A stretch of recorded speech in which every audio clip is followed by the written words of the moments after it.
Dear children, accountancy ക്ലാസ്സിലേക്ക് എല്ലാവർക്കും സ്വാഗതം. കഴിഞ്ഞ ക്ലാസ്സിൽ പെറ്റി ക്യാഷ് ബുക്ക് എന്താണെന്നും അത് തയ്യാറാക്കേണ്ടതിൻ്റെ ആവശ്യകത എന്താണെന്നും അഡ്വാൻറ്റേജസ് എന്തൊക്കെയാണെന്നും നമ്മൾ പഠിച്ചു കഴിഞ്ഞു. ഇന്നത്തെ ക്ലാസ്സിൽ എങ്ങനെയാണ് ഒരു പെറ്റി ക്യാഷ് ബുക്ക് തയ്യാറാക്കുന്നതെന്ന് നമുക്ക് പഠിക്കാം. നിങ്ങളുടെ ടെക്സ്റ്റിലെ പേജ് നമ്പർ 110 എക്സാമ്പിളായിട്ട് തന്നിരിക്കുന്ന ഒരു ക്വസ്റ്റ്യൻ ചെയ്യാം. Example: mister Mohit, the petty cashier of Shamaria Traders, received rupees 2000 on May 1st, 2017 from the head cashier. ഷമരിയ ട്രേഡേഴ്സിലെ പെറ്റി ക്യാഷ്യറാണ് മിസ്റ്റർ മോഹിത്. അദ്ദേഹത്തിന് 2017 മെയ് 1 2000 രൂപ മെയിൻ ക്യാഷ്യർ നൽകി. For the month details of petty expenses are listed here under. ആ മാസത്തെ ചില്ലറ ചെലവുകൾ, പെറ്റി എക്സ്പെൻസസ് താഴെ തന്നിരിക്കുന്നു. അപ്പം നമ്മളോട് ഒരു പെറ്റി ക്യാഷ് ബുക്ക് തയ്യാറാക്കാനാണ് പറഞ്ഞിരിക്കുന്നത്. അപ്പം മെയ് 1 ഇവിടെ ഹെഡ് ക്യാഷ്യർ മോഹിതന്, അതായത് പെറ്റി ക്യാഷ്യർക്ക് ഇംപ്രസ്ഡ് എമൗണ്ട് ആയിട്ട് കൊടുത്തിരിക്കുന്നത് അല്ലെങ്കിൽ അഡ്വാൻസ് ആയിട്ട് കൊടുത്തിരിക്കുന്ന എമൗണ്ട് എത്രയാണ്? 2000 rupees ആണ് അല്ലേ. 2000 രൂപ പെറ്റി ക്യാഷ്യറുടെ ക്യാഷ് ബോക്സിൽ കിടക്കുന്നു. അത് വെച്ചിട്ട് താഴെ തന്നിരിക്കുന്ന പെറ്റി എക്സ്പെൻസുകൾ അയാൾ പേയ്മെൻറ്റ് നടത്തുന്നു. അത് നമുക്കൊന്ന് പെറ്റി ക്യാഷ് ബുക്കിലേക്ക് റെക്കോർഡ് ചെയ്യുന്നത് എങ്ങനെയാണെന്ന് നോക്കാം. Date, details, amount. May 2 auto fair. അപ്പം നമുക്കിതാണ് ഡീറ്റെയിൽസ്, പെറ്റി എക്സ്പെൻസിൻ്റെ ഡീറ്റെയിൽസ് ആണ് തന്നിരിക്കുന്നത്. നമ്മൾ ആദ്യം എന്ത് ചെയ്യണം? ഓരോ എക്സ്പെൻസുകളും ഇതിൻ്റെ ഡീറ്റെയിൽസ് വായിച്ച് നോക്കിയിട്ട് ഏത് ഹെഡ് ഓഫ് പേയ്മെൻറ്റിലാണെന്ന് നമുക്കൊന്ന് ഐഡൻറ്റിഫൈ ചെയ്യാം. അതിനുശേഷം നമുക്ക് അതിനെ ഒന്ന് ഗ്രൂപ്പ് ചെയ്യാം. അതായത് ഒരേ നേച്ചറിനുള്ളതിനെയൊക്കെ ഒരു ഗ്രൂപ്പിലേക്ക് ഇട്ട് ആണല്ലോ നമ്മൾ എഴുതുന്നത്. അല്ലാതെ ഇതിനെല്ലാം നമ്മൾ സെപ്പറേറ്റ് കോളം വരയ്ക്കുന്നത് പോസിബിൾ അല്ലല്ലോ. നമുക്ക് ആദ്യം ഓരോന്ന് വായിച്ച് ഏത് ഹെഡ് ഓഫ് പേയ്മെൻ്റ് ആണെന്നൊന്ന് നമുക്ക് നോക്കാം. മെയ് 2 ഓട്ടോ ഫെയർ 55 രൂപ. ഓട്ടോ ഫെയർ എന്ന് പറഞ്ഞാൽ എന്താണ്? അതായത് അവിടെ യാത്രയ്ക്കായിട്ട് മുടക്കിയിരിക്കുന്ന ചിലവായിരിക്കുമല്ലോ, അത് ഓട്ടോ കൂലി കൊടുക്കാന്ന് പറഞ്ഞാൽ. അപ്പോൾ അതിനെ നമുക്ക് കൺവെയൻസ് അല്ലെങ്കിൽ ട്രാവലിംഗ് എക്സ്പെൻസ് ഇങ്ങനെ ഒരു ഹെഡിലേക്ക് ആക്കാം. കൺവെയൻസ് പറഞ്ഞാൽ എന്താ? യാത്രാ ചിലവുകളാണ് കേട്ടോ. അല്ലെങ്കിൽ ട്രാവലിംഗ് എക്സ്പെൻസ് എന്ന് എഴുതിയാലും ശരിയാണ്. ഇനി കൊറിയർ സർവീസ്. കൊറിയർ സർവീസ് എന്ന് പറഞ്ഞാൽ അതായത് കൊറിയർ എന്നുള്ള ഹെഡിൽ ഇപ്പോൾ കിടക്കട്ടെ. നമുക്കതിനെ വേറെ ഇതിലേക്കും കൂടെ ആഡ് ചെയ്യാൻ പറ്റുമോ നമുക്ക് പിന്നീട് നോക്കാം. കൊറിയർ സർവീസ് കൊറിയർ എന്ന് കൊടുക്കാം. പോസ്റ്റൽ സ്റ്റാമ്പ്, അതെന്താണ്? പോസ്റ്റേജ് ഇനത്തിൽ നമുക്ക് വരുന്ന ചിലവായിട്ട് കാണിക്കാം. പോസ്റ്റേജ് എന്ന് കൊടുക്കാം. ഇറേസേഴ്സ്, ഷാർപ്പനേഴ്സ്, പെൻസിൽസ്, പാർട്സ്, ഇതൊക്കെ എന്താണ്? സ്റ്റേഷനറി ഐറ്റംസ് അല്ലേ. അപ്പോൾ അത് നമുക്ക് സ്റ്റേഷനറി എന്നുള്ള ഹെഡിലേക്ക് ആക്കാം. Speed post charge, speed post ആണ്. അപ്പോൾ ഇത് ഏത് ഹെഡിലാക്കാം? പോസ്റ്റേജ് അല്ലേ. പോസ്റ്റൽ ചാർജ് ഇനത്തിലാക്കുന്നുള്ള പോസ്റ്റേജ് എന്നുള്ള ഹെഡിലേക്ക് ആക്കാം. ടാക്സി ഫെയർ 105 90 രണ്ടും കൂടി ചേർത്ത് 195 ഉണ്ട്. ഇപ്പം ടാക്സി ഫെയർ എന്ന് പറഞ്ഞാൽ എന്താ? നമ്മൾ എവിടെയെങ്കിലും പോകാനായിട്ട് ഒരു ടാക്സി വിളിച്ചപ്പോഴല്ലേ കൊടുത്തിരിക്കുന്ന എമൗണ്ട് ആണ്. അതെന്ന് പറയുന്നത് എന്തായിരിക്കും? കൺവെയൻസ് അല്ലെങ്കിൽ ട്രാവലിംഗ് എക്സ്പെൻസ്, രണ്ടും ഒന്ന് തന്നെയാണ് കേട്ടോ. നമുക്കിവിടെ കൺവെയൻസ് എന്നങ്ങ് എടുക്കാം. കൺവെയൻസ് എന്നുള്ള ഹെഡിലേക്ക് ആക്കാം. അപ്പോൾ ഇത് റിപ്പീറ്റ് ചെയ്ത് വന്നു കേട്ടോ. കൺവെയൻസ് 2 എണ്ണം വന്നിട്ടുണ്ട്. പിന്നെ റീഫ്രഷ്മെൻറ്റ്സ്. റീഫ്രഷ്മെൻറ്റ്സ് എന്ന് പറഞ്ഞാൽ വേറെ റീഫ്രഷ്മെൻറ്റ്സ് ഉണ്ട്, ഇവിടെ ഉണ്ട്, റീഫ്രഷ്മെൻ്റ് ഉണ്ട്. റീഫ്രഷ്മെൻ്റ് എന്ന് പറഞ്ഞാൽ നമുക്കത് മിസ്ലേനിയസിനകത്ത് കൊടുക്കാം. അതായത് പല വക ചിലവുകൾക്കകത്ത് നമുക്കതിനെ കൊള്ളിക്കാം കേട്ടോ. പിന്നെ ഓട്ടോ ഫെയർ എന്ന് പറഞ്ഞാൽ എന്താ? നമ്മൾ എവിടെയെങ്കിലും പോകാനായിട്ട് ഓട്ടോ വിളിച്ചിരിക്കുന്നതാണ്. അതെന്ന് പറഞ്ഞാൽ എന്താണ്? യാത്രാ ചെലവിനകത്ത് പെടുത്താം. അതായത് കൺവെയൻസ് എന്നുള്ള ഹെഡിലേക്ക് എഴുതാം. രജിസ്റ്റേർഡ് പോസ്റ്റൽ ചാർജസ് ഉണ്ടോ? പോസ്റ്റലാണ്. ഇപ്പോൾ ഇതിനകത്ത് ഇടുക, പോസ്റ്റേജിനകത്ത് ഇടുക. പിന്നെ ടെലിഗ്രാം എന്നുള്ളതിനകത്ത് തന്നെ കിടക്കട്ടെ. കാർട്ടേജ് എന്ന് പറയുന്നതോ? കാർട്ടേജ് വേറെ ഏതെങ്കിലും ഉണ്ടോ? വേറെ കാർട്ടേജുകളൊന്നുമില്ല. അപ്പം നമുക്ക് റിപ്പീറ്റ് അല്ലല്ലോ. അപ്പം നമുക്ക് അതിനെ എന്ത് ചെയ്യാം? മിസ്ലേനിയസ്. റിപ്പീറ്റഡ് അല്ലാത്തതിനെല്ലാം, അതായത് ഓരോ ടൈപ്പ് പേയ്മെൻറ്റ് മാത്രമൊക്കെ വരുന്നുണ്ടെങ്കിൽ നമുക്ക് അതിനെയൊക്കെ മിസ്ലേനിയസിനകത്തേക്ക് ഇടാം. റിപ്പീറ്റഡ് ആയിട്ടുള്ളതിനെയൊക്കെ നമുക്ക് ഒരുമിച്ചൊരു ഗ്രൂപ്പിലാക്കാം. അപ്പോൾ ഇവിടെ എന്താ ഇതാ? കാർട്ടേജ് നമുക്ക് മിസ്ലേനിയസിനകത്തേക്ക് ഇടാം. കമ്പ്യൂട്ടർ സ്റ്റേഷനറി ആണ്. അപ്പം സ്റ്റേഷനറി എന്നുള്ള ഹെഡ് ഓഫ് അക്കൗണ്ടിലേക്ക് എഴുതാം. ബസ് ഫെയർ, ബസ് യാത്രാക്കൂലി കൊടുത്തിരിക്കുന്നു അല്ലേ. അതെന്താണ്? കൺവെയൻസ് തന്നെയാണ് അല്ലേ. അപ്പോൾ കൺവെയൻസ് എന്നുള്ള ഹെഡിലേക്ക് ആക്കാം. STD call charges. STD call charge ഇതൊന്നും എന്തുമായിട്ട് റിലേറ്റ് ചെയ്താണ്? ടെലിഫോൺ ആണ്. ടെലിഫോൺ ചാർജ് അല്ലേ. അപ്പോൾ ടെലിഫോൺ എന്നുള്ള ഹെഡിലേക്ക് കിടക്കട്ടെ. Office sanitation including disinfectant ₹36 plus ₹24. Office disinfect ചെയ്യുന്നതിന് വേണ്ടിയിട്ട്, സാനിറ്റൈസ് ചെയ്യുന്നതിന് വേണ്ടിയിട്ടുള്ള കുറച്ച് സാധനങ്ങൾ മേടിച്ചിട്ടുള്ള വകയിലുള്ളതാണ്. അപ്പോൾ ഇതൊക്കെ എന്ന് പറയുന്നത് എന്താണ്, പിന്നീടൊന്നും റിപ്പീറ്റ് ചെയ്യുന്നില്ല. അപ്പോൾ അതും ഏത് ഹെഡിൽ പോകട്ടെ, മിസ്സലേനിയസ് എന്നുള്ള ഹെഡിലേക്ക് പോകട്ടെ. മിസ്സലേനിയസ് കേട്ടോ. പിന്നെ 22-ാം തീയതി റീഫ്രഷ്മെൻ്റ് ഉണ്ട്, അത് മിസ്സലേനിയസിനകത്ത് കിടക്കട്ടെ. പിന്നെ ഫോട്ടോസ്റ്റാറ്റ്, ഫോട്ടോസ്റ്റാറ്റ് ഒക്കെ എടുത്തതിൻ്റെ ചിലവായിട്ട് അതും മിസ്സലേനിയസിനകത്ത് കിടക്കട്ടെ. അതൊന്നും പിന്നെ റിപ്പീറ്റ് ചെയ്യുന്നില്ലല്ലോ. പിന്നെ 28-ാം തീയതി കൊറിയർ സർവീസ്, അത് കൊറിയർ എന്നുള്ള ഹെഡിൽ കിടക്കട്ടെ കേട്ടോ. ഇവിടെ കൊറിയർ വരുന്നുണ്ട്, അപ്പോൾ അതും കൊറിയർ എന്ന് കിടക്കട്ടെ. അൺലോഡിങ് ചാർജസ്, സാധനങ്ങൾ ഫാമിലിക്കുള്ള സാധനങ്ങൾ എടുത്തുകൊണ്ട് വന്ന് അതിനെ നമ്മൾ സ്ഥാപനത്തിലേക്ക് ഇറക്കി വെക്കുന്നതിന്, അൺലോഡ് ചെയ്യുന്നതിന് കൊടുത്തിരിക്കുന്നത്, അത് വേറെ റിപ്പീറ്റ് ഇല്ല. അപ്പോൾ അത് ഏത് ഹെഡിൽ കൊടുക്കുക, മിസ്സലേനിയസിനകത്ത് കൊടുക്കുക. ബസ് ഫെയർ, അതായത് ബസ് യാത്രാക്കൂലിയാണ് അല്ലെ, അതെന്താണ്, കൺവേയൻസ് ആണ്. അപ്പോൾ കൺവേയൻസ് എന്നുള്ളൊരു ഹെഡിലേക്ക് ആക്കുക.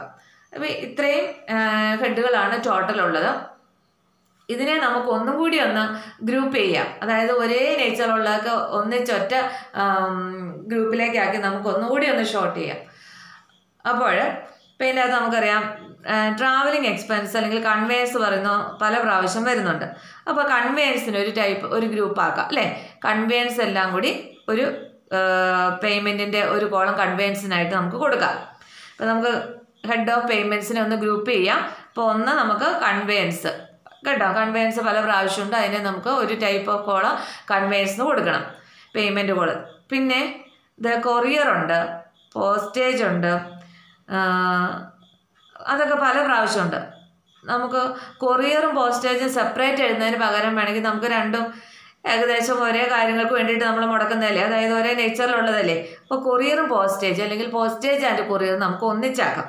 അപ്പോൾ നമുക്കൊരു കോളം കുറച്ച് സേവ് ചെയ്യാനായിട്ട് പറ്റും. അപ്പോൾ കൊറിയർ ആൻഡ് പോസ്റ്റേജിനെ മറ്റൊരു ഗ്രൂപ്പിലേക്ക് ആക്കുക, കൊറിയർ ആൻഡ് പോസ്റ്റേജ്. ഇപ്പം നമുക്ക് രണ്ട് കോളം സെലക്ട് ചെയ്ത്, ഒന്ന് കൺവേയൻസ്, മറ്റൊന്ന് കൊറിയർ ആൻഡ് പോസ്റ്റേജ്. പിന്നെ ഇവിടെ സ്റ്റേഷനറി കുറേ തവണ വരുന്നുണ്ടല്ലോ, ഉണ്ടോ, ഇവിടെ ഉണ്ട്, ഇവിടെ ഒരു സ്റ്റേഷനറി ഉണ്ട്. അപ്പോൾ ഈ സ്റ്റേഷനറി ഐറ്റത്തിനെല്ലാം നമ്മൾ എന്ത് ചെയ്യുക, മറ്റൊരു ഗ്രൂപ്പൊക്കെയാണ് സ്റ്റേഷനറി. ഇപ്പോൾ ഇതിൻ്റെ കൂടെ പ്രിൻറ്റിംഗ് ഒക്കെ ഉണ്ടെങ്കിൽ പ്രിൻറ്റിംഗ് ആൻഡ് സ്റ്റേഷനറി ഒക്കെ നമുക്ക് ഒരുമിച്ച് എഴുതായിരുന്നു കേട്ടോ. അപ്പോൾ സ്റ്റേഷനറി അതിന് മറ്റൊരു ഗ്രൂപ്പ് കൊടുക്കുക.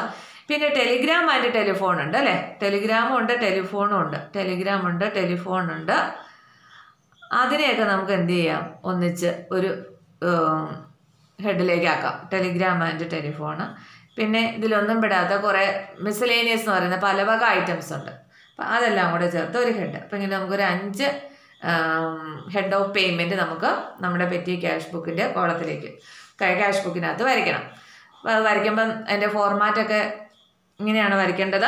അപ്പോൾ ആദ്യം പെറ്റി ക്യാഷ് ബുക്ക് ഏത് ഫേമിൻ്റെ ആണെന്നുള്ളത് അത് എഴുതണം. Book of Samaritan traders petty cash book. പിന്നെ എമൗണ്ട് റിസീവ്ഡ്, കഴിഞ്ഞ ക്ലാസ്സിൽ ഞാൻ പറഞ്ഞു ഓർക്കുന്നില്ലേ, പർട്ടിക്കുലേഴ്സ്, ഡേറ്റ്, അതുപോലെ തന്നെ വൗച്ചർ നമ്പർ, ഇതൊക്കെ എന്ന് പറയുന്നത് ഒറ്റ കോളം ഉള്ളൂ. അതായത് ഡെബിറ്റിലും ക്രെഡിറ്റിനും ചേർത്ത് ഒറ്റ കോളം മതി നമുക്ക്. അപ്പോൾ ഏറ്റവും ആദ്യം നമുക്ക് ഇതിൻ്റെ എമൗണ്ട് റിസീവ്ഡ്, അതായത് നമുക്ക് ഇംപ്രസ്ഡ് എമൗണ്ട് കിട്ടിയിട്ടില്ല, മെയിൻ ക്യാഷർ പെറ്റി ക്യാഷർക്ക് ആ മാസത്തിൻ്റെ ആദ്യം തന്നിരിക്കുന്ന എമൗണ്ട് ചിലവാക്കാനായിട്ട് തന്നിരിക്കുന്ന തുകയാണ്, അതാണ് എമൗണ്ട് റിസീവ്ഡ് കോളത്തിൽ എഴുതേണ്ടത്.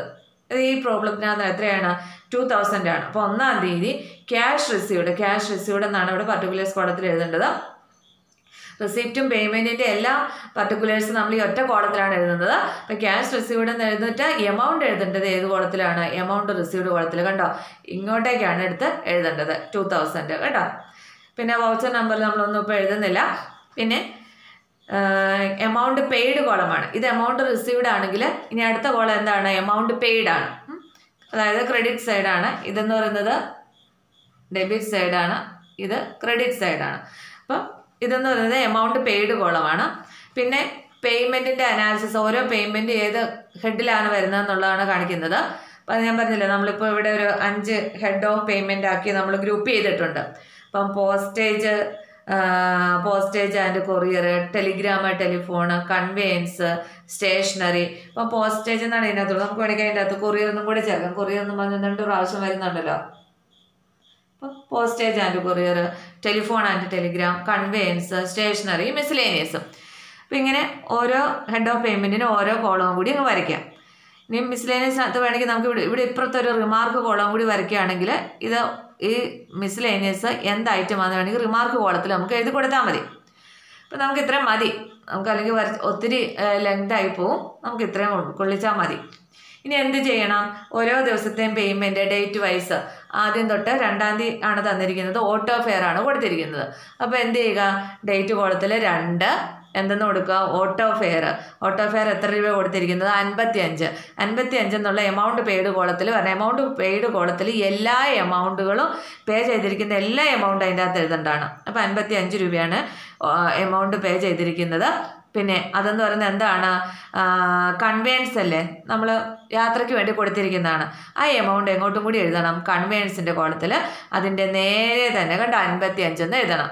അവിടെ ഇവിടെ മാറ്റി എഴുതരുത്. 55 എന്നുള്ള ആ ഒരു ലെവലിൽ നേരെ 55 എന്നും കൂടി എഴുതണം. ഇനി 3-ാം തീയതി കൊറിയർ സർവീസാണ്. കണ്ടോ? 3-ാം തീയതി കൊറിയർ സർവീസ് എത്ര രൂപ ചിലവായിട്ടുണ്ട്? 40 രൂപയാണ് കൊറിയർ ചാർജായിട്ട് കൊടുത്തിട്ടുള്ളത്. അപ്പോൾ നമ്മൾ അതിനൊരു കൊറിയർ സർവീസിന് 40 എമൗണ്ട് പെയ്ഡ് കോളത്തിൽ 40 കൊടുത്തു. പോസ്റ്റേജ് ആൻഡ് കൊറിയർ എന്ന് പറഞ്ഞാൽ നമ്മളിവിടെ ഒരു കോളം വരച്ചിട്ടുണ്ട്. അപ്പോൾ അതിലേക്ക് എന്ത് എഴുതണം? ആ 40 അങ്ങോട്ട് എഴുതണം.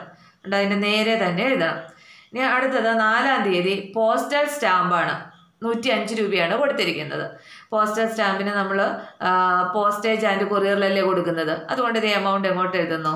പോസ്റ്റേജ് എന്നുള്ള അല്ലെങ്കിൽ പോസ്റ്റേജ് ആൻഡ് കൊറിയർ എന്നുള്ളതിലേക്ക് 105 ഇറക്കി എഴുതിയിരിക്കുന്നു. ഇനി 5-ാം തീയതി ഇറേസർ, ഷാർപ്പനർ, പെൻസിൽ, പാഡ് ഇതൊക്കെ എന്താണ്? സ്റ്റേഷനറി ഐറ്റംസ് ആണ് അല്ലേ.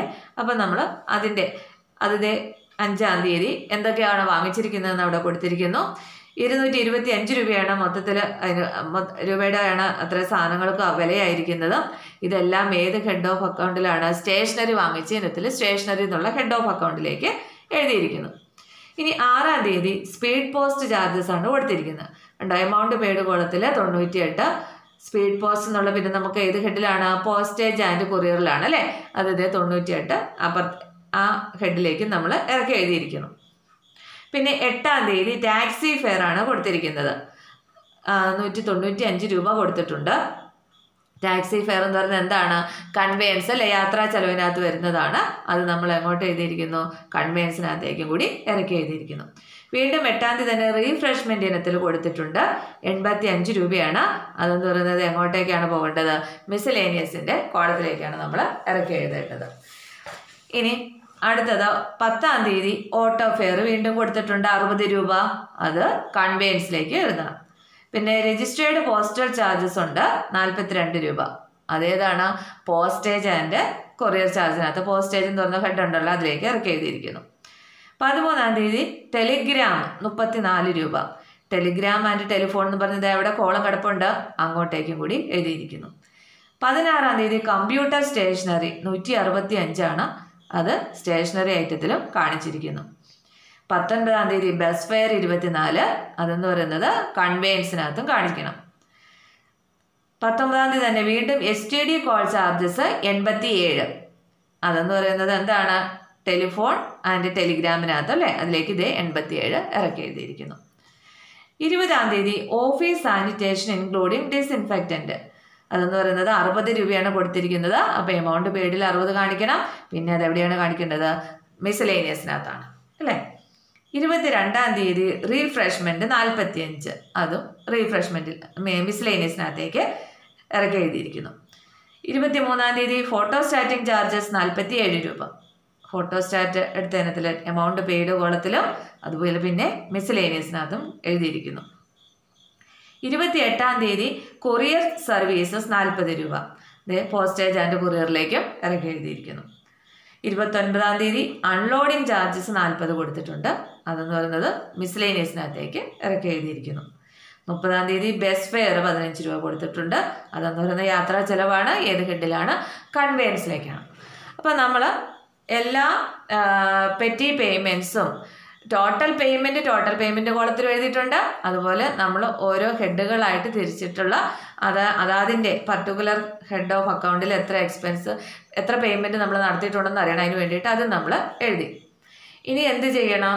ഇനി നമ്മൾ ഓരോ കോളവും നമ്മൾ ടോട്ടൽ ചെയ്യണം. അപ്പോൾ ടോട്ടൽ ചെയ്യാൻ വേണ്ടിയിട്ട് ഈ എമൗണ്ട് പെയ്ഡ് തൊട്ട് ഇവിടം വരെയുള്ള കോളംസിൻ്റെ ഇവിടെ താഴെ ഇങ്ങനെ ലൈൻ വരയ്ക്കുക. എന്നിട്ട് എല്ലാം ടോട്ടൽ ചെയ്യുക. ഇതിവിടെ ഇങ്ങോട്ട് നീക്കി വരയ്ക്കരുത്, നമുക്ക് ബാലൻസ് CDBD എഴുതാനുള്ളതാണ്. അപ്പോൾ ഇതിൻ്റെ താഴേക്കുള്ളത് ഇവിടെ നിങ്ങളത് വരച്ചോളാം, ഡബിൾ ലൈനിട്ട് വരച്ചോളാം. അപ്പോൾ ഈ ഓരോ എമൗണ്ട് കോളം, അപ്പോൾ എമൗണ്ട് പെയ്ഡ് കോളം ടോട്ടൽ ചെയ്യുമ്പം 1487 കിട്ടും. പോസ്റ്റേജ് ആൻഡ് കൊറിയർ ഇനത്തിൽ 325 രൂപയാണ് നമ്മൾ നൽകിയിരിക്കുന്നത്. Telephone and Telegram 121, conveyance 349, സ്റ്റേഷനറിക്ക് 390, miscellaneous ഇനത്തിൽ 302. ഇത്രയുമാണ് നമ്മൾ നൽകിയിട്ടുള്ള പേയ്മെൻറ്റ്. അപ്പോൾ ഇതെല്ലാം കൂടെ ടോട്ടൽ ചെയ്യുമ്പോൾ എത്ര വരും? 1487. അതായത് ഇത്രയത്തിൻ്റെ ടോട്ടലായിരിക്കും ഈ വന്നിരിക്കുന്നത്. അപ്പോൾ നമ്മൾ ടോട്ടൽ ചെയ്തു. അപ്പോൾ നമ്മുടെ ടോട്ടൽ പേയ്മെൻറ്റ്സ്, ഇതിൻ്റെ അർത്ഥം എന്താണ്? 1487 രൂപയാണ് നമ്മൾ ടോട്ടൽ പേയ്മെൻറ്റ്സ് ആയിട്ട് നൽകിയിരിക്കുന്നത്. അതിൽ തന്നെ പോസ്റ്റേജ് ആൻഡ് കൊറിയറിന് എത്ര ചിലവായി, ടെലിഗ്രാം ആൻഡ് ടെലിഫോണിന് എത്ര ചിലവായി എന്നൊക്കെ നമുക്ക് ഈ കോളത്തിലോട്ട് നോക്കിക്കഴിഞ്ഞാൽ നമുക്ക് അറിയാൻ പറ്റും. ഇനി നമുക്ക് എന്താ ചെയ്യേണ്ടത്? ബാലൻസ് കണ്ടുപിടിക്കണം. നമുക്ക് 2000 രൂപയല്ലേ കിട്ടിയത് ഇംപ്രസ്ഡ് എമൗണ്ട് ആയിട്ട്, അല്ലെങ്കിൽ ഹെഡ് ക്യാഷർ 2000 രൂപയാണ് തന്നിരിക്കുന്നത്. അതിൽ നിന്ന് ഇത്രയും പേയ്മെൻറ്റ്സ് ആണ് നമ്മൾ നൽകിയിരിക്കുന്നത്. അത് കഴിഞ്ഞിട്ട് ബാക്കി എത്ര ഉണ്ടെന്നുള്ളതല്ലേ ബാലൻസിൽ അറിയേണ്ടത്. അപ്പോൾ എന്ത് ചെയ്യണം? കൂടുതലുള്ള എമൗണ്ട് ഇവിടെ 2000 അല്ലേ ഡെബിറ്റ് സൈഡിൽ, അല്ലെങ്കിൽ റിസീപ്റ്റ് സൈഡിൽ വരുന്നത് 2000 ആണ്. പേയ്മെൻറ്റ് സൈഡിൽ ഇവിടെ എത്രയാണ് വരുന്നത്? 1487. അപ്പോൾ കൂടുതലുള്ള എമൗണ്ട് ഇറക്കി എഴുതുന്നു. സാധാരണ നമ്മൾ അക്കൗണ്ട് ബാലൻസ് ടോട്ടൽ ചെയ്ത് ബാലൻസ് ചെയ്യുന്നത് പോലെ തന്നെ 2000, ഇവിടെയും 2000 ഉണ്ട്. ഡബിൾ ലൈൻ ഇട്ട് അണ്ടർലൈൻ ചെയ്യണം. ഇതൊന്നും നിങ്ങൾ പലപ്പോഴും ചെയ്യില്ല. ഡബിൾ ലൈൻ ഇട്ട് ഈ 2000 അണ്ടർലൈൻ ചെയ്തിരിക്കുന്നു. ഇനി ഇതിൽ നിന്ന് 1487 രൂപയാണ് പേയ്മെൻറ്റ് നൽകിയിരിക്കുന്നത്. ബാക്കി ഇനി എത്ര രൂപ കയ്യിലുണ്ട്? 513 രൂപയാണ് ബാക്കി കയ്യിൽ മിച്ചമിരിക്കുന്നത്. അതായത് മെയ് 31-ാം തീയതി, മെയ് അവസാനം 513 രൂപയാണ് ആരുടെ കയ്യിൽ? പെറ്റി ക്യാഷറിൻ്റെ കയ്യിൽ ബാലൻസ് ഉള്ളത്. ഇനി അടുത്തത് മെയ് കഴിഞ്ഞാൽ അടുത്ത മാസം ജൂൺ അല്ലേ? ഇപ്പം ജൂൺ 1-ാം തീയതി ആ ബാലൻസിനെ നമ്മൾ ബ്രോഡ് ഡൗൺ ചെയ്യുന്നു. ഇപ്പോൾ ബാക്കി മിച്ചമിരിക്കുന്ന ബാലൻസ് നമുക്ക് കണ്ടോ, റെസീപ്റ്റ് സൈഡിലും പേയ്മെൻറ്റ് സൈഡിലും ഒക്കെ പർട്ടിക്കുലേഴ്സ് എഴുതാൻ ഒരു കോളമേ ഉള്ളൂ. അതുകൊണ്ടാണ് അതെല്ലാം നമ്മൾ ബാലൻസ് CDയും BDയും എല്ലാം ഈ പർട്ടിക്കുലർ കോളത്തിൽ എഴുതുന്നത്. എമൗണ്ട് എഴുതുമ്പോഴത് മാറ്റി എഴുതണമെന്ന് മാത്രം. പേയ്മെൻ്റ് ആണെങ്കിൽ ഇവിടെ നമ്മൾ ബാലൻസ് CD ക്ലോസിംഗ് ബാലൻസ് ആണ് നമ്മൾ ഇവിടെ പേയ്മെൻറ്റ് സൈഡിൽ കൊടുത്തിരിക്കുന്നത്. അപ്പോൾ അതിൻ്റെ ഓപ്പണിംഗ് ബാലൻസ് വരുമ്പോൾ എവിടെ വരും? ഡെബിറ്റ് സൈഡിൽ വരും. അപ്പം ബാലൻസ് ബ്രോഡ് ഡൗൺ എന്ന് പറഞ്ഞ് പിന്നെ എത്ര രൂപ മിച്ചം പെറ്റി ക്യാഷറിൻ്റെ ക്യാഷ് ബോക്സ് കിടപ്പുണ്ട്? 513 രൂപ കിടപ്പുണ്ട്. നോക്കിക്കേ, ഇതിനകത്ത് എല്ലാ മാസവും ആദ്യം 2000 രൂപയായിരിക്കും മെയിൻ ക്യാഷർ പെറ്റി ക്യാഷർക്ക് ചിലവുകൾ മീറ്റ് ചെയ്യാനായിട്ട് കൊടുക്കുന്നത്. അപ്പോൾ ഇനി എന്ത് ചെയ്യും? ഇനി എത്രയാണോ ഇയാൾ മെയ്യിൽ ചിലവാക്കി അത്രയും തുകയും കൂടെ കൊടുത്താലല്ലേ ഇവിടെ 2000 ആവുകയുള്ളൂ. അപ്പം ഇനി ചിലവാക്കിയ തുക 1487, അത്രയും തുക ജൂൺ 1-ാം തീയതി തന്നെ മെയിൻ ക്യാഷർ പെറ്റി ക്യാഷർക്ക് വീണ്ടും കയ്യിൽ കൊടുക്കും. അപ്പം നോക്കിക്കേ, ക്യാഷ് റിസീവ്ഡ് എന്ന് പറഞ്ഞ് വീണ്ടും എത്രയാണ് കൊടുക്കുന്നത്? 1487 രൂപ. അപ്പോൾ ഇത് രണ്ടും കൂടെ ടോട്ടൽ ചെയ്യുമ്പോൾ 2000 ആയില്ലേ? അപ്പം ജൂൺ 1-ാം തീയതിയും പെറ്റി ക്യാഷർ 2000 രൂപ ക്യാഷ് ബോക്സിൽ ഇട്ടുകൊണ്ടാണ് ആരംഭിക്കുന്നത്. ഇനി എന്ത് ചെയ്യും? ജൂൺ 1-ാം തീയതി പിന്നെ ആ ദിവസം തൊട്ട് 2, 3 ഓരോ ദിവസത്തെയും പേയ്മെൻറ്റ്സ് എല്ലാം ഇതുപോലെ പേ ചെയ്യും. അതെല്ലാം ഇതുപോലെ ഇതിൻ്റെ താഴേക്ക് എഴുതും. അവസാനം ജൂൺ മാസം അവസാനം ഇതുപോലെ ടോട്ടൽ ചെയ്യും, ബാലൻസ് കണ്ടുപിടിക്കും.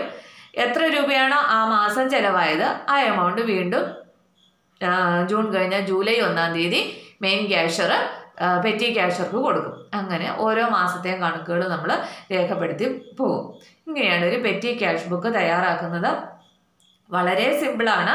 നമുക്കിതിൻ്റെ ആൻസർ ശരിയാണോ എന്നറിയാൻ നമുക്ക് ക്വസ്റ്റ്യൻ പേപ്പറിൽ പെട്ടെന്ന് തന്നെ നമുക്കത് ശരിയാണോ എന്നറിയാൻ എന്ത് ചെയ്താൽ മതി? നമുക്ക് കിട്ടിയ എമൗണ്ട് ഇവിടെ പറയുന്നുണ്ട് അല്ലേ, 2000. അതിൽ നിന്ന് ഇതിൻ്റെ എല്ലാം കൂടെ ടോട്ടൽ കുറച്ചെന്നാൽ അത് ആ ബാലൻസ് അത് തന്നെയാണ് ഇവിടെ ചെയ്യുമ്പോഴും കിട്ടുന്നതെന്ന് നമുക്ക് ചെക്ക് ചെയ്ത് കഴിഞ്ഞാൽ ഉത്തരവ് ശരിയാണെന്ന് നമുക്ക് അറിയാൻ പറ്റും. അപ്പം ആകെ ചെയ്യാനുള്ള മെയിൻ കാര്യം ഇത് ഓരോന്നും ഏത് ഹെഡിലാണ് വരുന്നത് എന്നൊന്ന് ഐഡൻറ്റിഫൈ ചെയ്യുക എന്നുള്ളതാണ്. ഇങ്ങനെയാണ് പെറ്റി ക്യാഷ് ബുക്ക് തയ്യാറാക്കുന്നത്. അപ്പോൾ ഇന്നത്തെ ക്ലാസ്സിൽ ഇത്രയും മതി. എല്ലാവർക്കും മനസ്സിലായി കാണുമെന്ന് കരുതുന്നു. Okay, thank you.